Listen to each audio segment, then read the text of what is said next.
किसान साथियों नमस्कार, राम राम, सत श्री अकाल, आदाब। किसान साथियों आप अच्छे होंगे, ठीक होंगे, भगवान से कामना करते हैं, दुआ करते हैं आप जहां भी रहें स्वस्थ रहें, अच्छे रहें, आपके काम में दिन दुगनी रात चुगनी उन्नति हो। परम पिता परमेश्वर से हमारी यही कामना है। साथियों हमने कल एक वीडियो आप लोगों के बीच में शेयर किया कि हम सप्ताह में एक दिन आप लोगों के बीच में 1 घंटा लाइव हम आने का प्रोग्राम हमने बना लिया है और उसको हमने फाइनल भी कर दिया है। यानी आप लोगों की अच्छी रिस्पांस मेरे को मिली कल वाले वीडियो में। बहुत बहुत धन्यवाद आपका, बहुत बहुत आभार। हमने जो प्रोग्राम तय किया है वो हर रविवार को शाम को 8 बजे से 9 बजे के बीच में हम आप लोगों के बीच में लाइव हाजिर होंगे। उसके अंदर आपकी जो भी समस्याएं होंगी, आपके जो भी सवाल होंगे, वो सभी सवाल आपके सॉल्व किए जाएंगे। लेकिन ध्यान एक बात का रखना है, जैविक खेती के अलावा कोई भी चीज़ आप ना पूछें तो अच्छा है, क्योंकि रासायनिक के बारे में मेरे को कुछ भी नहीं पता है। तो हाँ, मैं फिर आपको बता देता हूँ, लाइव प्रोग्राम जो है हर रविवार को शाम को 8 बजे से लेकर 9 बजे के बीच में 1 घंटा हम करेंगे। उसमें आप अपना सवाल जवाब जो भी है आपका, वो आप हमसे शेयर कर सकते हैं। तो किसान साथियों, मैं अमित महिला हरियाणा से। आज जो हम बात करने जा रहे हैं वो मिर्च के ऊपर बात करने जा रहे हैं। उसके अंदर चाहे कैसी भी कितनी भी प्रकार की मिर्चें हों, शिमला मिर्चें हों और दूसरी मिर्चें हों, जो हमारे कर्नाटका साइड में जो रंग लाने के लिए जो मिर्चें लगाई जाती हैं वो हों, तीखी मिर्चें हों, जो भी मिर्च की फार्मिंग करते हैं उत्तर प्रदेश के मध्य प्रदेश में एरिया में काफ़ी किसान मिर्ची की खेती कर रहे हैं। उसमें वेस्डी कंपोजर और एनहेंसर का उपयोग हम किन किन स्थितियों में करें, किस प्रकार से हम करें और क्या बेनिफिट हमें मिलेगा। शुरुआती समय में मैं आप लोगों के बीच में नर्सरी से लेकर ऊपर तक हम बात करेंगे। थोड़ा सा वीडियो हो सकता है ज़्यादा बड़ा हो जाए, लेकिन इतना बड़ा भी नहीं बनाएंगे, शॉर्ट ही उसको हम करने का प्रयास करेंगे। साथियों, जब भी आप नर्सरी के लिए बीज लाते हैं बाज़ार से, तो सबसे पहले जो भी बीज आप बाज़ार से लाते हैं, जो तरल वेस्ट डिकम्पोजर आपने बना रखा है, उस गोल में उस बीज को 4 से 5 मिनट या 10 मिनट तक डबो के आप रख सकते हैं। उसके बाद उसको बाहर निकालिए और सुखाइए। 1 से 1.5 घंटा में वो छाँव में सुखाना है, इस बात का ध्यान रखना है। 1 से 1.5 घंटा में वो सूख जाएगा। उसके बाद उस बीज को आप नर्सरी के लिए लगा सकते हैं। जब आपकी नर्सरी बीज अंकुरित होना स्टार्ट हो जाए, उसमें बेनिफिट आपको ये मिलेगा कि जो बीज पहले अंकुरित होता था या अंकुरित होने के बाद बीज निकल जाता था, वो समस्याएं आपकी खत्म हो जाएंगी।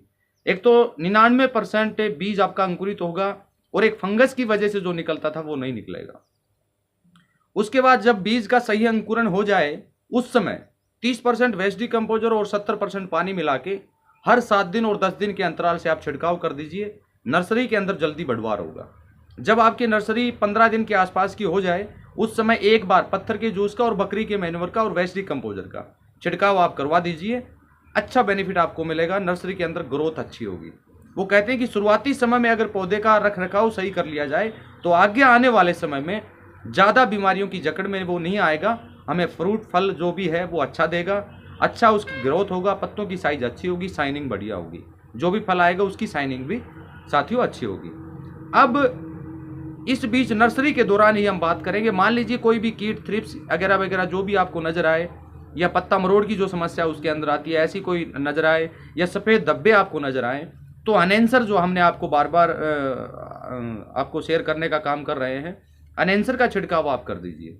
मान लीजिए 10 लीटर पानी आपका लगता है, तो 10 लीटर पानी के अंदर एनहेंसर जो है वो आप 50 ml डाल के 24 आवर्स के लिए छोड़ दीजिए। और मॉर्निंग में उसके अंदर 2 लीटर वेस्ट डिकम्पोजर मिला के, या जो भी आपने जैविक कीटनाशक बना रखा हो, जैसे 10% अरक बना रखा हो, या नीम की निबोली का बना रखा हो, या कनेर के पत्तों का बना रखा हो, वो 5 से 10% उसमें मिला के छिड़काव करवा दिए। जो भी समस्या होगी खत्म हो जाएगी। अब आगे हम बात करते हैं, नर्सरी हमारी तैयार हो गई, आगे हमें पौध लगाना है।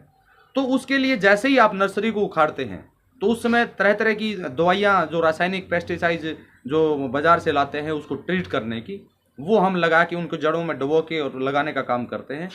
लेकिन हम तो यहाँ पर बात करें जैविक फार्मिंग करने वाले जो भी हमारे साथी हैं, तो आपको करना क्या है, उस नर्सरी जो भी आप उखाड़े, वेस्ट डिकम्पोजर का घोल लीजिए, 15 से 20 दिन, महीने का हो, कोई दिक्कत नहीं है। उसमें उस नर्सरी को डबोइए और उसकी बुआई आप करवा दीजिए। उससे जो भी फंगसुअल समस्या आपकी है वो बिल्कुल ख़त्म हो जाएगी। उसके बाद जब पौधे का सही जमाव हो जाए या आपको पानी लगाना है, हर पानी में तरल वेस्ट डिकम्पोजर कंटिन्यू डालने का काम आप करें। ये बात कान को बांध लें, ये बिल्कुल एक इस बात की गांठ बांध लें, जब भी आप पानी दें वेस्ट डिकम्पोजर उसके साथ में चलने दें। चाहे आप रासायनिक फार्मिंग करते हो, चाहे आप जैविक फार्मिंग करते हो, मैं हर साथी से अनुरोध करूंगा पानी के साथ में कंटिन्यू वेस्ट डिकम्पोजर आप डालिए, उत्पादन देखिए, आप बिलीव नहीं कर पाएंगे। बहुत अच्छी ग्रोथ उसके अंदर होगी, बहुत अच्छा बेनिफिट्स आपको उस वेस्ट डिकम्पोजर के उपयोग से मिलेगा। अब हम बात करते हैं कि नर्सरी हमने तैयार कर ली, नर्सरी लगा भी दी, पौधे में सही जमाव भी आ गया, पौधे में ग्रोथ हल्की रुकी हुई है या ग्रोथ नहीं हो रही है या पत्तों की साइज नहीं बढ़ रही है, उस समय में आपके पास 2 या 3 माइक्रो न्यूट्रिएंट अवश्य होने चाहिए।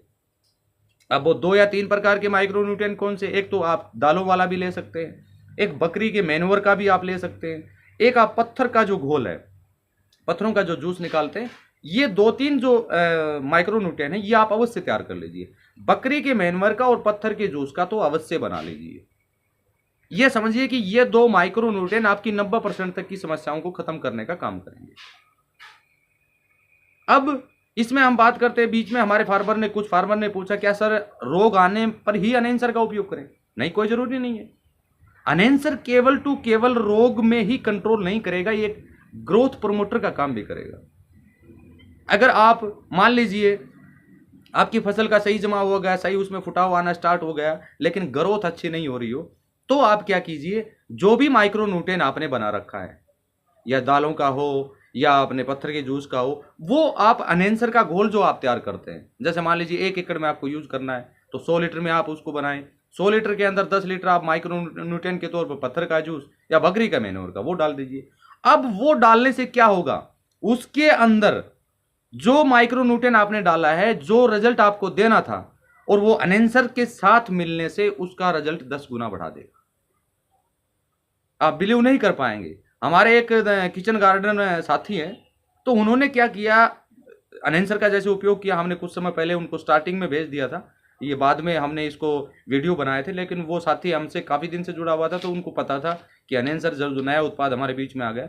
उन्होंने मेरे को बताया कि सर बिलीव नहीं हो रहा, जिसकी ग्रोथ 10 से 15 दिन में हो रही थी, जिसकी ग्रोथ 10 से 15 दिन में होनी थी, अनएंसर का उपयोग करने से 5 और 7 दिन में उसके अंदर हमें ग्रोथ देखने को मिली। और फिर दूसरी खुशी की बात यह है कि सर रोग जो आने थे या जो रोग आते थे जिनके लिए हम दवाइयां उपयोग करते थे वो खत्म हो गया, वो नहीं आया। तो साथियों, इस तरह से आपको अनएंसर का उपयोग अगर बीच में आप करना चाहें विदाउट किसी अन्य रोग के, तो भी आप किसी बीमारी के, तब भी आप अनएंसर का उपयोग कर सकते हैं, कोई इशू नहीं है। लेकिन एक फसल के अंदर कम से कम 2 या 3 छिड़काव अनएंसर के आप अवश्य कराइए, आपको शानदार रिजल्ट मिलेगा, आपका उत्पादन बढ़ेगा, उत्पादन भी इतना बढ़ेगा जिसका आप बिलीव नहीं कर पाएंगे।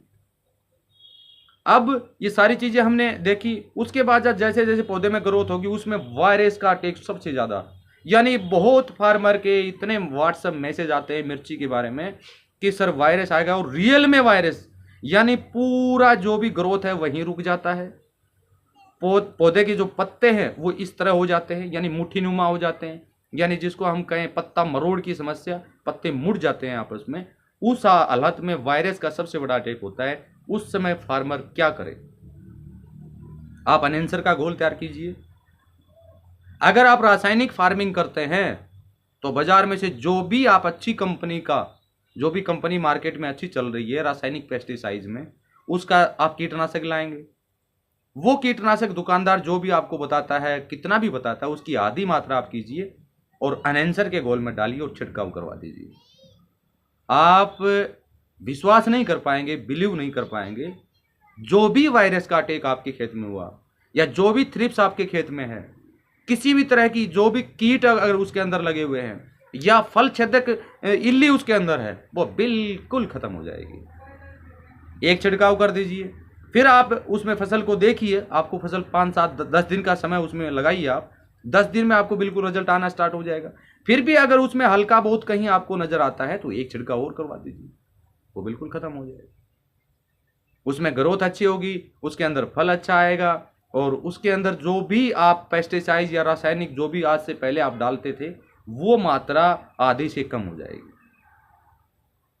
अब काफ़ी फार्मर ने हमारे बीच में इस बात को भी शेयर करने का काम किया, सर हमने तरह तरह की पेस्टिसाइड इसके अंदर यूज़ कर ली लेकिन उसका कोई भी रिजल्ट नहीं है। आप एनहेंसर के साथ में उसका कीजिए किसान साथियों, आपको इतना रिजल्ट मिलेगा, इतना शानदार रिजल्ट मिलेगा जिसके बारे में रियल में आपने कभी सोचा भी नहीं होगा। तो आप मिर्ची में एनहेंसर का, वेस्ट डिकम्पोजर का इस तरह से आप उपयोग कर सकते हैं। एक क्रॉप्स के अंदर अगर हम बात करें तो 3 बार छिड़काव आप अवश्य कीजिए एनहेंसर का। और जो अन्य माइक्रोन्यूट्रिएंट आपने बना रखे हैं, जैसे पत्तियों का रग आपने बना रखा है, पत्थरों का जूस आपने बना रखा है, या बकरी के मैन्योर का आप बना रखा है, उसको भी पानी के साथ में आप दे सकते हैं। कम से कम 3 से 4 बार आप पानी के साथ में चलाइए एक क्रॉप्स के अंदर, आपको बहुत अच्छा बेनिफिट मिलेगा, अच्छा आपका उत्पादन होगा। और जो पहले आप उत्पादन लेते थे उससे काफ़ी ज़्यादा गुना आपका बढ़ेगा, अगर आप उसको ईमानदारी से सही ढंग से उसका साथी उपयोग करेंगे। फिर भी अगर किसी जानकारी का अभाव रह गया हो या कोई चीज़ हमसे बताने में छूट गई हो तो व्हाट्सएप मैसेज के माध्यम से या वीडियो पर कमेंट करके आप पता कर सकते हैं। जो भी जानकारी हमारे बीच में होगी आप लोगों के बीच में शेयर करने का काम करेंगे। साथियों, अगला जो वीडियो हमारा होगा वो धान के ऊपर हम बनाएंगे कि धान के अंदर हम वेस्ट डिकम्पोजर का उपयोग कैसे करें, किन किन बातों का ध्यान रखें और उसमें आने वाले रोगों से हम कैसे छुटकारा पाए, उस विषय पर हम साथियों विस्तार से बात करेंगे। और रविवार के दिन हम 1 घंटा आप लोगों के बीच में लाइव होंगे, उसके बारे में मैंने पहले भी बता दिया, दोबारा बता देता हूँ। 8 से 9 बजे के बीच में हमारा टाइम रहेगा, जो आप लोगों से बीच में रूबरू होंगे। जो भी आपके सवाल जवाब होंगे वो आप बिल्कुल नोट करके रखिए और जो भी जानकारी हमें होगी वो जानकारी हम आप लोगों के बीच में शेयर करेंगे। और हो सके तो हिंदी में ही अगर आप बात करें तो अच्छा रहेगा। तो धन्यवाद, नमस्कार, जय हिंद, जय भारत।